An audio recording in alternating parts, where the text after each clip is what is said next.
Sziasztok! Üdv egy újabb Miket ettünk videóban. Igyekszem ebbe a videóban minél több és változatosabb dolgokat belerakni, amit így az elmúlt időszakban ettünk. De mielőtt belekezdünk, és elmondom, hogy mivel kezdjük a videót, szeretnék köszönni az új feliratkozóknak. Az elmúlt egy hónapban nagyon sokan rám találtatok, és fel is iratkoztatok, aminek én nagyon örülök, hisz nekem ez a pozitív visszajelzés, hogy tetszik, amit csinálok, úgyhogy remélem ez a videó is olyan lesz. Na de, akkor kezdjünk bele, és a mai napon sajttortát és kovjubit fogunk csinálni. Jönnek ugye a 40 fokok, úgyhogy a legjobb idő arra, hogy kovjubit csináljunk. Sajttortát meg azért csinálok, mert holnap vendégek jönnek, és ez egy olyan fajta sajttorta, legalábbis a recept, amit én használok, amit már egy nappal előtte meg kell csinálni, hogy a hűtőben ugye megdermedjen. Úgyhogy szerintem vágjunk is bele. Amit először csinálunk, az az, hogy felolvasztok 60 g vajat. Lehet, hogy nem mindig fogom mondani majd a hozzávalók mennyiségét, de mint mindig a leírásban megtaláljátok majd ezt a receptet, amit én használok.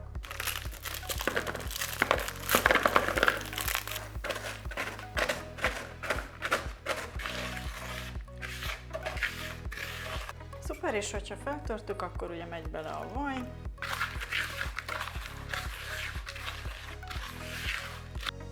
És ezt, ahogy van, ezt igazából már bele is rakhatjuk a tortaformába. Hát ugye megpróbáljuk egyenletesen így lenyomkodni. Nekem erre tökéletesen bevált egy viszkis pohár.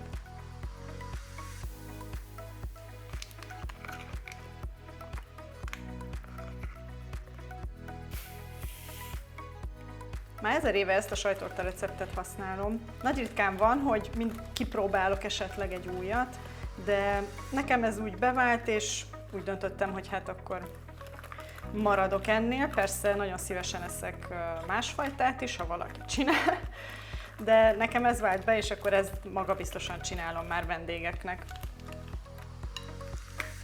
Tejföl. Tejföllel is elkeverjük. Ugye így egyre jobban lazul fel, ahogy hozzákerülnek fokozatosan az alapanyagok.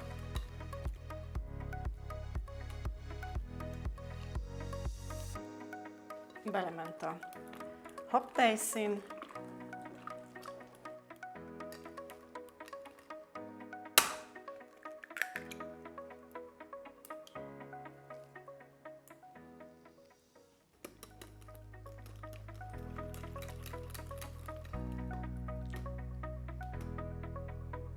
Megy bele egy kis kukoricakeményítő, hát egy ilyen 2 pupos evőkanál. Na és most mindjárt bekevertem mindent, még a vanília van, meg a citromlé, úgyhogy bekapcsolom a sütőt, hogy bemelegedjen.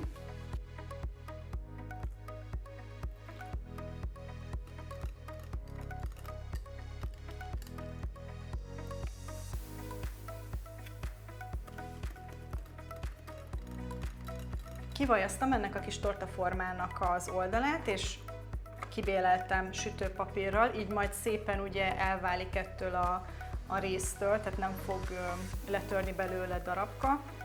És akkor nincs más hátra, mint hogy beleönteni a mascarpone krémet.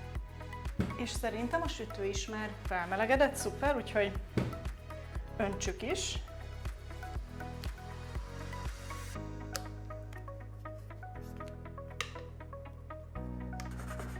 Lerázogatjuk.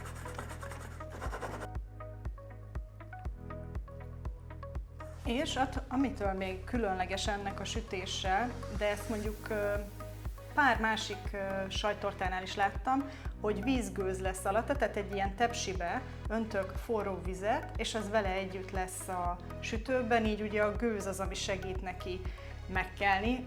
Legalábbis ezt olvastam, hogy ez a fizikai folyamat, ami mögötte van. Úgyhogy ez fog most történni, és most megy a sütőbe először 180 fokon 30 percre, és utána 150 fokon 30 percre, és utána 1 órát kell még a sütőben hagyni lekapcsolva. Tehát ez egy jó 2 órás folyamat, mire megsül.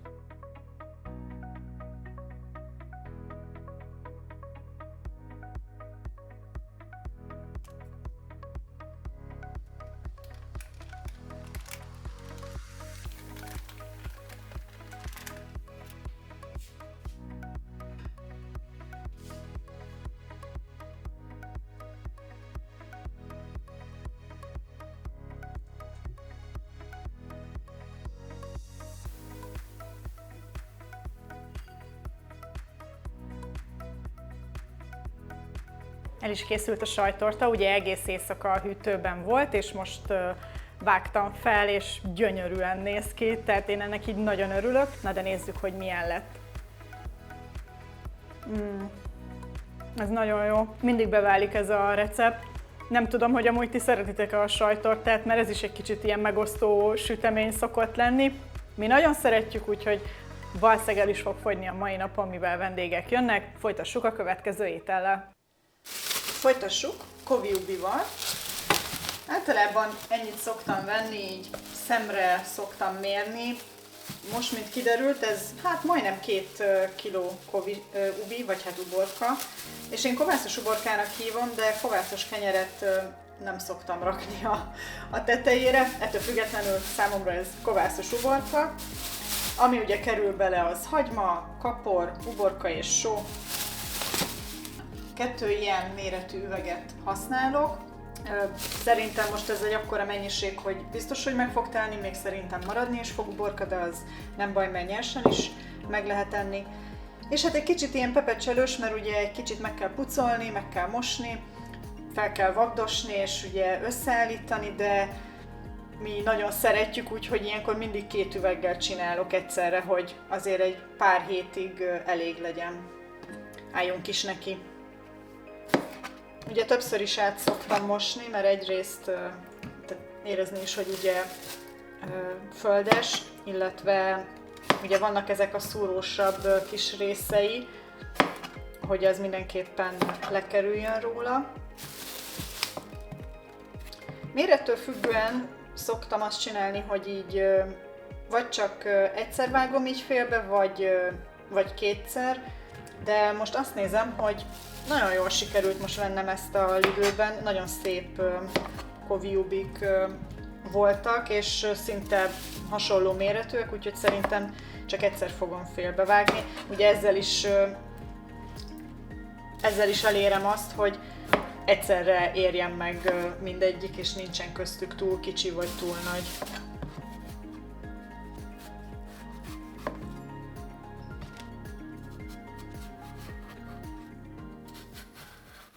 Szuper! Igazából van itt 5 darab, ami egy picit nagyobb, mint a többi, de amúgy meg nem hatalmas a különbség, úgyhogy azokat majd így mindenképpen egybe rakom bele, úgyhogy elkezdjük megtölteni az üveget.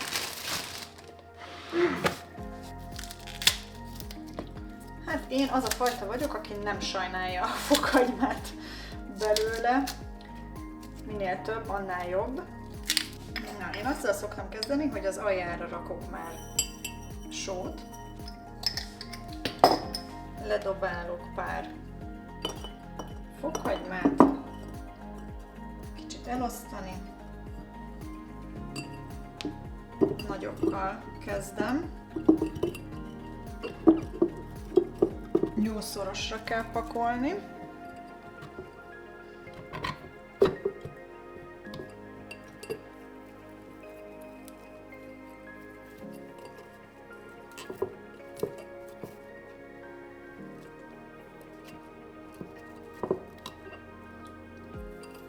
Akkor ide a tetejére is bőven mehet a só.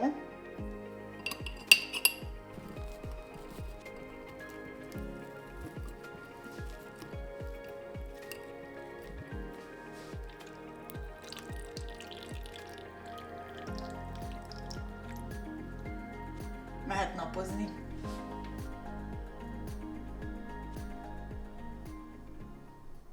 Álljunk neki a lángostésztának. A Mi Hazánk Kincse lángostésztát fogom erre használni, ebben 8 darab van, már 8 ilyen kis gombóc. Tök jó ebben, hogy 1000 forintba kerül ez a csomag.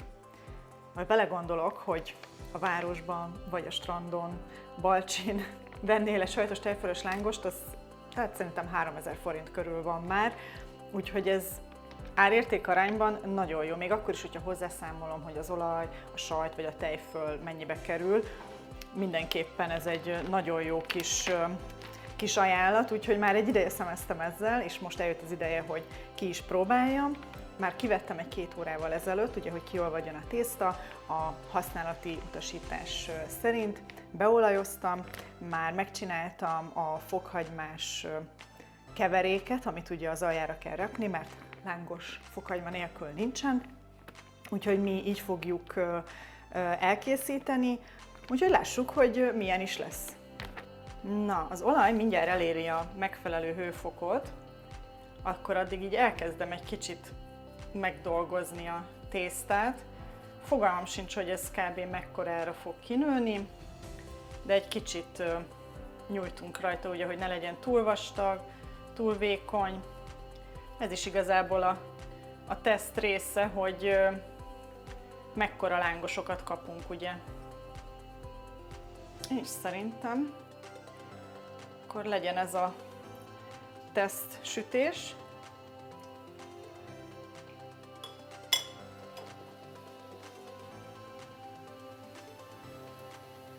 Ugye ezeknek elvileg csak 2-3 perc kell mindkét oldalon, nem több, ugye addig sütöd, amíg aranybarna nem lesz.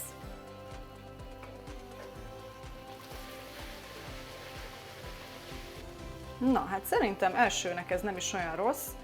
Most itt ez lehet, hogy világosabb maradt, viszont ugyanúgy megsült, csak nem ilyen aranybarnára. Nem tudom azt, hogy tudom elkerülni, hogy ez ne legyen, egy kicsit úgy néz ki, mintha fánk lenne. Hagyom lecsepegtetni. Kicsit visszaveszem, és berakom a kis hőmérőmet, hogy lássam, nem hevült fel túlságosan az olaj, és már csinálom is a következőt. Próbálom, hogy hasonló méretek legyenek, hogy ne legyen belőle veszekedés. Na, szerintem fordíthatjuk.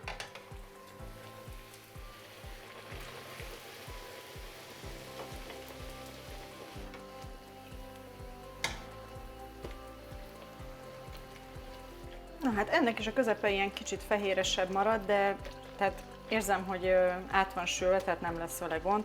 Nem tudom, miért marad ilyen forma, lehet, hogy a szélét egy kicsit vastagabbra hagyom, de most már szerintem ez is jó, nem sütjük tovább. És hát akkor már csak 6 darab van vissza.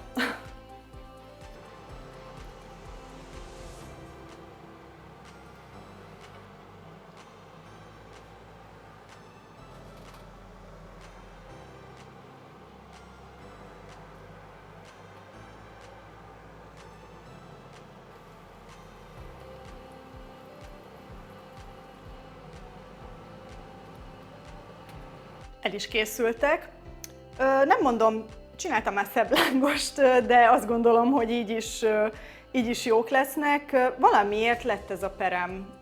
Lehet, hogy vékonyabbra kellene csinálnom a szélét. Most csináltam először, elfogadható így is. Na de hát lássuk, hogy akkor így sajtos tejfölös lángosként hogyan szuperál.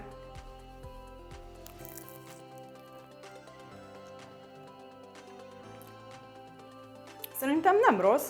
Lehet, hogy legközelebb egy picit kisebbre csinálom őket, hogy egy picit vastagabb legyen. Nekem ezek most úgy érzem, hogy lehet, hogy egy kicsit vékonyabbra sikerült, de nem baj, legalább átsült így első kísérletnek, de ízre meg így állagra teljesen jó, úgyhogy én nagyon boldog vagyok, és remélem a család is örülni fog neki, hogy ezeket elkészítettem. De nem tudom, ti kóstoltátok már, vagy próbáltátok már, nektek hogy sikerült? Írjátok meg kommentben, addig is jövök majd a következő étellel. Sziasztok! Folytassuk krumplis tésztával, ez 2 dolog miatt. Az egyik, hogy valami húsmentesre vágytam, a másik meg, hogy elkészült a koviubi, és ehhez tökéletesen fog passzolni, úgyhogy lássunk is neki.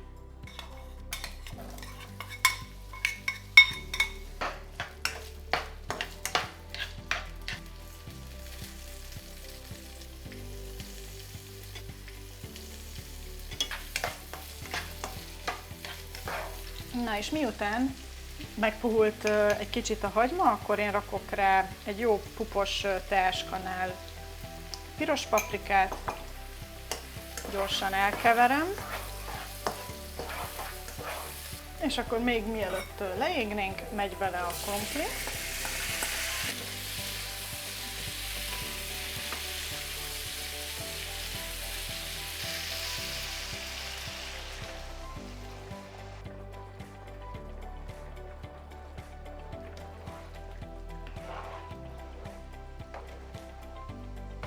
Még most kóstolok levet, amíg van, hogy elég sós-e, és akkor most még van lehetőség ugye fűszerezni. Szuper, nem kell egyáltalán bele több só. Na, itt kezdünk alakulni, úgyhogy el is indítom a vizet a tésztához, hogy az elkészüljön, mire ez is elkészül, és akkor lehet össze is keverni a kettőt.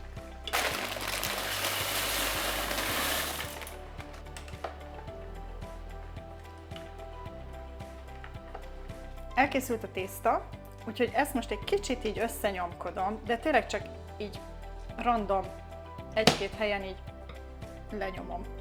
Mert ugye krumpli pürét se szeretnék. Nekem mindig egy kicsit ilyen, hát ilyen hígabbnak tűnik, de azáltal ugye, hogy a tészta is belekerül, az teljesen ugye felszívja, és ezáltal ugye nem lesz száraz. Én attól teljesen ki vagyok, hogyha egy kifőzdében száraz a krumplis tészta. Na hát ezt fogjuk enni egy darabig, úgy látom.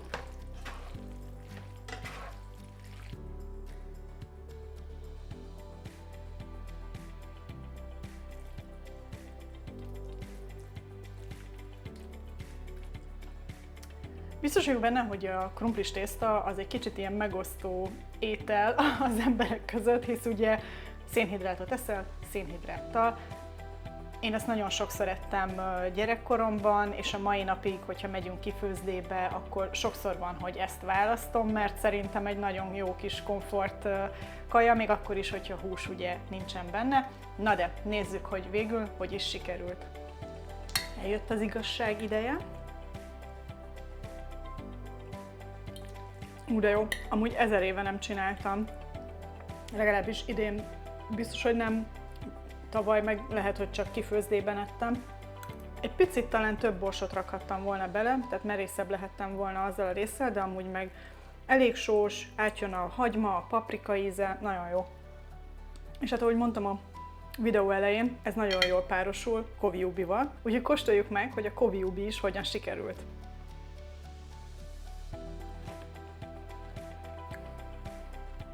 Nagyon jó lett, nem azt mondom, hogy nagyon sokszor, de sokszor van, hogy egy picit sótlanabb. Ott is úgy félek mindig, amikor már nem tudom hányadik teáskanál sót rakom bele, hogy úristen, ez majd brutál sós lesz, és a végén mindig az van, hogy egy picit még rakhattam volna, de most ez nagyon jó, és ahogyan én szeretem, hogy ha nagyon meleg van, akkor ilyen 2,5 napot van kint a napon.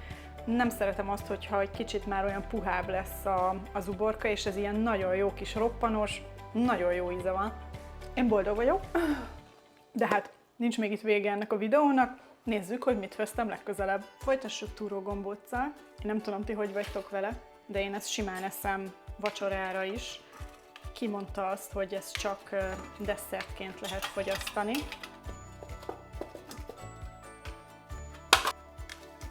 Ez most itt fél kiló túró, és ehhez fogok rakni 3 tojást.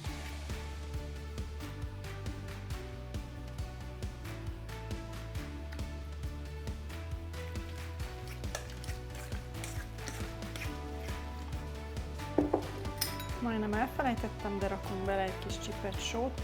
Nem nagyon szoktam a túró tésztájába, vagy hát hogyha ezt tésztának lehet nevezni, tehát hogy a túró alapba cukrot rakni, mert úgyis fog menni rá porcukros tejföl, szerintem az eléggé megédesíti.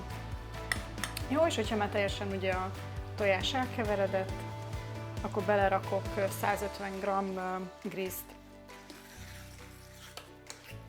Szerintem most ez így már jó lesz. És hát én egy ilyen, hát egy 2-3 órát biztos, hogy hagyom, hogy a hűtőben álljon, hogy ugye jól megszívja magát a gríz. Úgyhogy most ez fog történni. De ti ebből mit sem vesztek észre, mert mindjárt kész is. El is telt kb. 3 óra, amíg megpuhult ugye a gríz a túróval együtt. Már megcsináltam a zsemlemorzsát, azt lepirítottam egy kicsit, és most meg forra víz, úgyhogy amint felforrt, mehetnek bele a gombócok. Hát egy ilyen jó pupos kanállal rakok bele. Nem akarom azt se, hogy túl nagy gombócok legyenek, de az se, hogy túl kicsi. Kb. Ekkorákra formázom.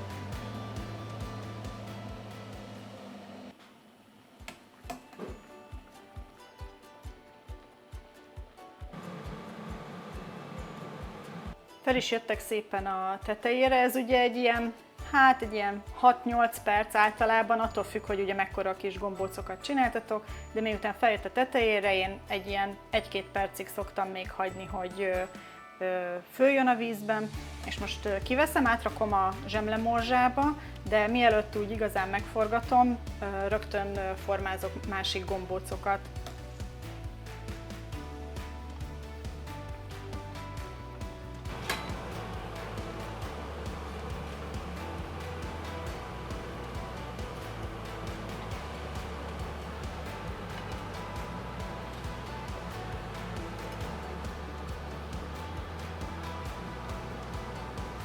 El is készült a túrógombóc. Én úgy szoktam csinálni, hogy a tejfölt a porcukorral mindig összekeverem, mielőtt rárakom a gombócra, így egységesen jut mindenhova porcukor is, meg tejföl is. Kóstoljuk meg, hogy milyen lett.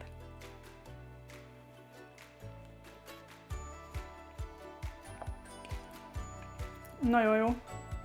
Nagyon jó az arány tényleg a túró meg a gríz között is, hogy nem azt érzed, hogy csak főtt grízt tennél, hanem hogy tényleg érzed a túrót is.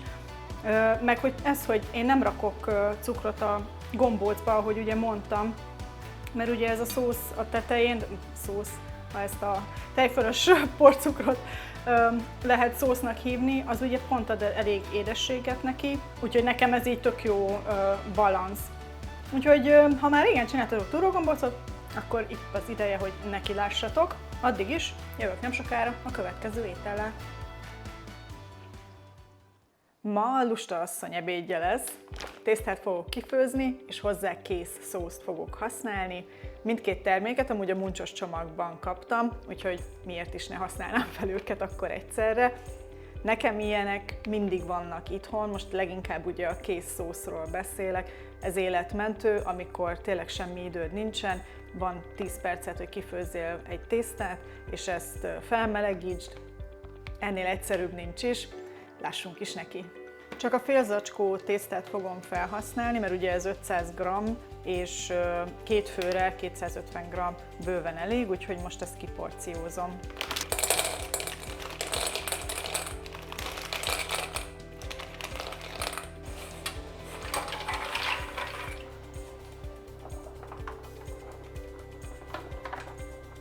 A tésztát be is raktam. Ennek kb. 10 perc kell, úgyhogy a szósznak nem állok még neki, csak így félúton, hogy ugye kb. Egyszerre készüljön el mindegyik, és utána összekeverem a kettőt. Szerencsére van itthon egy kis parmezán, úgyhogy kerül sajt is a tetejére. És ezzel is, mint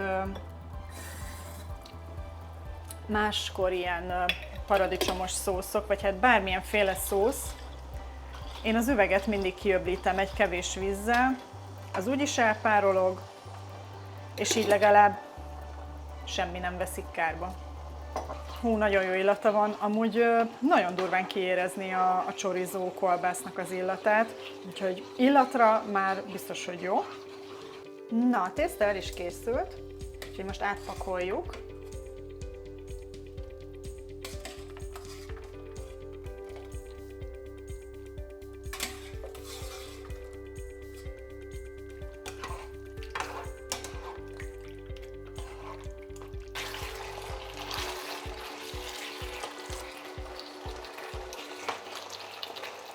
Osszuk el igazságosan.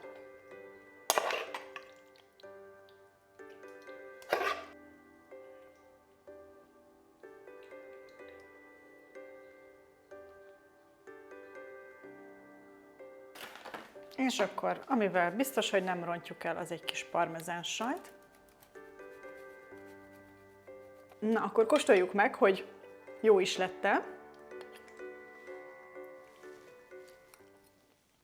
Nagyon finom ez a szósz, ahogy már mondtam az elején, tök jó kiérezni az illatban is a chorizót, meg hogy ízben is ott van, meg érezni állagban is, hogy van benne valami dalált húsi. Hát feltételezem, hogy az a chorizo kolbász.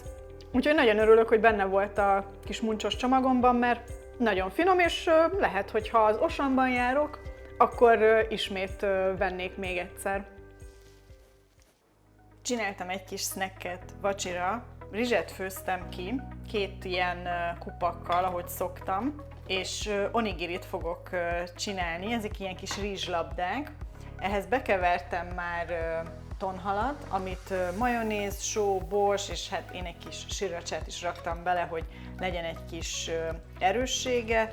Ez 2 ilyen kicsi konzerv tonhal volt, illetve nekünk van itthon ilyen rizs ízesítő kis keverék, ezeket fogom most ide rászórni a rizsre, és egy kicsit megízesítem vele, és utána megtöltöm a tonhallal, és norilabba lesznek beletekerve, és így fogom elfogyasztani.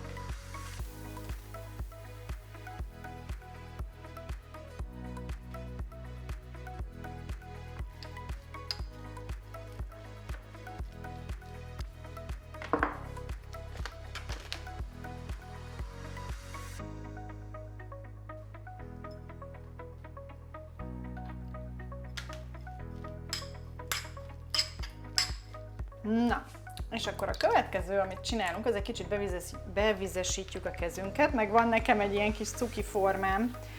Persze lehet annélkül is csinálni, szerintem egy kicsit ezzel egyszerűbb.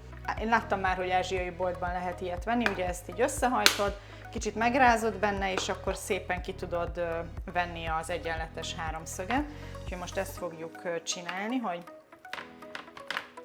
az egyik felére rakjuk csak a rizset, és akkor csinálunk egy ilyen kis mélyedést itt. Próbáljuk ugye, hogy arányos legyen, kisebb mélyedés, amiben ugye belerakod a tölteléket. Nem kell sajnálni, és akkor mehet rá a fedés. Becsukjuk. És az a jó, hogyha így kb. Érzed benne, hogy mozog, akkor kiszeded, és egy gyönyörű kis háromszög formát kapsz. És ezt a háromszöget a felső részre helyezed el, és ezt áthajtod. És akkor így lesz onigirid. Nagyon kis cuki szerintem. És hát ezt addig csinálod, amíg van rizs és töltelék elegendő, amit fel tudsz használni.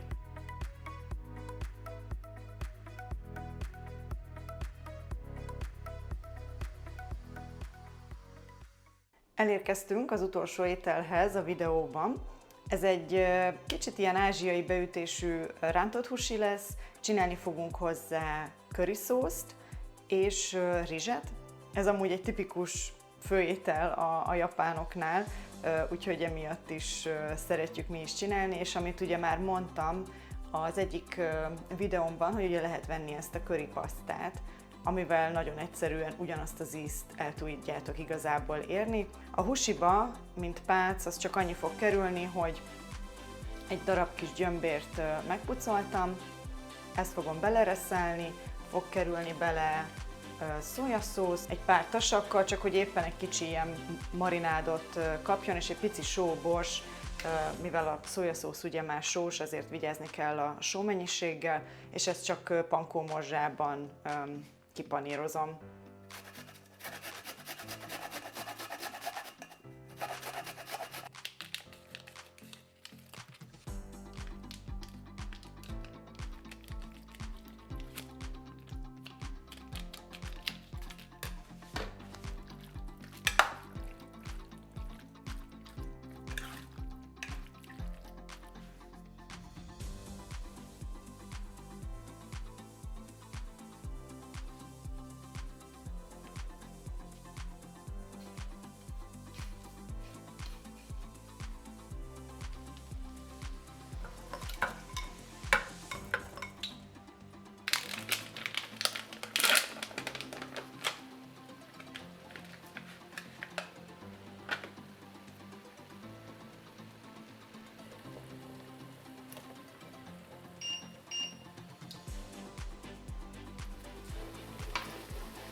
Na, elkészült minden, a husi, a rizs és a köriszósz.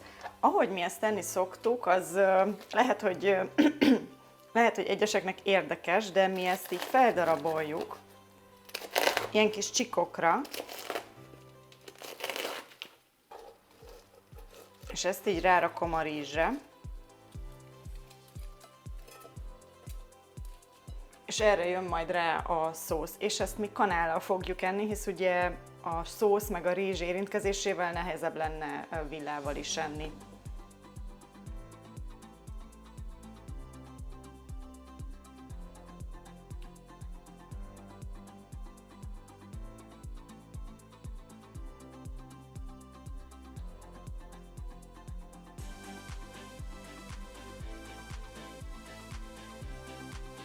Na hát ennyi volt már ez a videó, remélem, hogy tetszett, és hogy találtatok ti is magatoknak egy-két receptet, amit megcsinálnátok.